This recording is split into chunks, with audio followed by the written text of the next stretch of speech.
18 people have tested positive for COVID-19 at IIT Madras, taking the total to 30 cases in 2 days, officials said today, amid a spike in coronavirus infections in some parts of the country. Yesterday, Tamil Nadu reported 39 fresh COVID-19 cases, pushing the caseload to 34,53,390 as the state continued to witness an increasing trend. The number of deaths remained at 38,025 with 0 fatalities being recorded in the last 24 hours. Taking note of the rise in new cases, the government directed the health department to step up testing of samples to around 25,000 a day from the present 18,000 cases. Health Secretary J. Radhakrishnan visited the IIT Madras campus yesterday.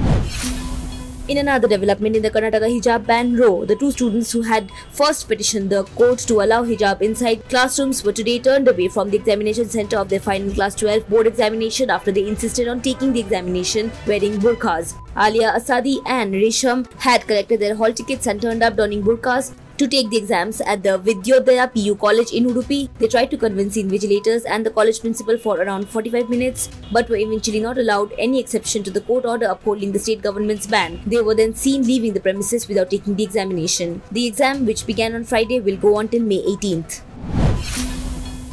1 security personnel died and at least 9 others, including Jammu and Kashmir Police personnel and Central Industrial Security Force or CISF jawans, were injured in the encounter that ensued in the Jalalabad Sanjwan area of Jammu Kashmir district today in the early hours. 5 personnel were injured in the night. Among them was Assistant Sub-Inspector or ASI SP Patel of the CISF, who succumbed to his injuries. 5 more sustained injuries in the morning when a terrorist threw a grenade from a under-barrel grenade launcher or UBGL.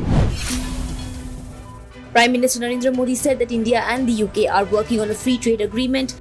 He said, and I quote, "We've decided that we will work towards concluding the FTA by end of this year." PM Modi called PM Boris Johnson's visit to India during Azadi Ka Amrit Mahotsav historic. British Prime Minister Boris Johnson arrived in Gujarat for the start of his 2-day visit to India.